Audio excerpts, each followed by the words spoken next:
नमस्कार मंडळी, मी डॉक्टर कल्याणी. स्वागत आहे तुम्हा सर्वांचं आपल्या नवीन एका व्लॉगमध्ये.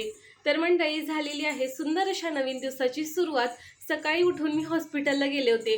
आमच्या हॉस्पिटलमध्ये ना खास असा कार्यक्रम चालू आहे. तो कार्यक्रम आहे जागतिक महिला दिनाचा. तुम्ही म्हणाल की महिला दिन आता कुठे? तो तर मार्चमध्येच होऊन गेला. महिला दिन जरी झाला असला तरी त्याचा कार्यक्रम आम्ही आत्ता साजरा करतोय. निमित्त आमच्या हॉस्पिटलने बरेचसे वेगवेगळे कार्यक्रम आयोजित केलेले आहेत. त्या कार्यक्रमामध्ये नाट्य वाचन आहे, काव्य वाचन आहे, संगीत आहे, डान्स आहेत, पाककला आहेत.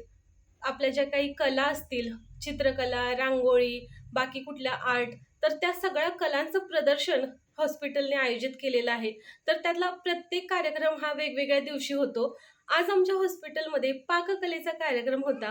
त्यामध्ये हेल्दी स्टार्टर आणि सलाड डेकोरेशन असे 2 कॉम्पिटिशन होते. आमचं हॉस्पिटल असा कार्यक्रम दरवर्षी आयोजित करतं. एवढे वर्ष मी हॉस्पिटलमध्ये काम करून कधीही कुठल्याही कॉम्पिटिशनमध्ये भाग घेतला नाही, पण यावर्षी मी थोड्या उत्सुकतेने भाग घ्यायचा ठरवलंय. मी यावर्षी आत्ताच पाककलामध्ये भाग घेतला होता. ऑन दी स्पॉट ठरवलं. हेल्दी स्टार्टर या कॉम्पिटिशनमध्ये मी भाग घेतला होता आणि त्यामध्ये मी चना चाट बनवला होता. सध्या आपण माहिती आहे की कैरीचा सीझन चालू आहे, त्यामुळे मला चना चाट बनवायचं सुचलं. कांदा, काकडी, टोमॅटो, कैरी अशा वेगवेगळे पदार्थ घालून मी जे हरभरे असतात ते त्याच्यापासून चना चाट बनवलं होतं. खूप छान झालं होतं. आणि बाकी मुलींनी तर काय अप्रतिमच रेसिपी बनवल्या होत्या. सुंदर असं डेकोरेशन केलं होतं. त्या सगळ्याचा मी व्हिडिओ केलेला आहे, तो आता तुम्ही पुढे बघालच. दीनानाथ मधल्या मुलींना सुगरण आहेत असं तुम्ही म्हणू शकता.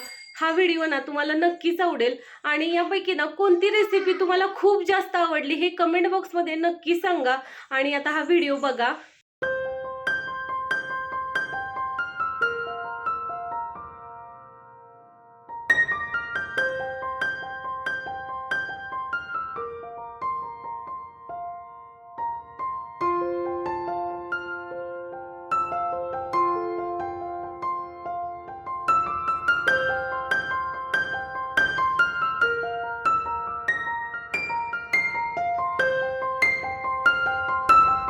हा आहे माझा आजचा पदार्थ. मी बनवलेला आहे चना चाट.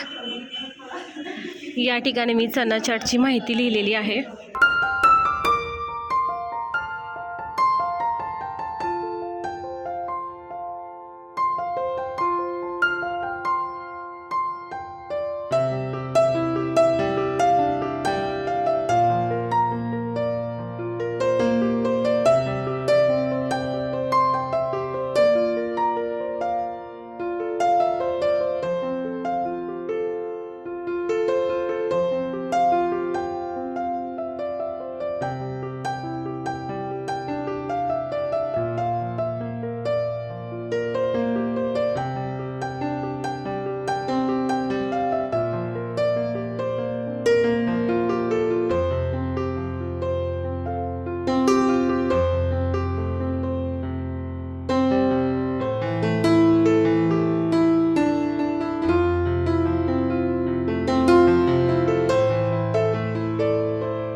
आत्ताच आपण सलाड डेकोरेशन आणि हेल्दी स्टार्टर बघितले. आता आपण छान अशा पेंटिंग वगैरे बघतोय. जे काही कोणाची आर्ट असेल ते त्यांनी बनवून आणलेले आहेत बघा. खूपच सुंदर अशा आर्ट आहे तिथे.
चला तर मग आपण या व्लॉगचं करूया एंडिंग. हा व्लॉग तुम्हाला कसा वाटला हे कमेंट बॉक्समध्ये नक्की सांगा.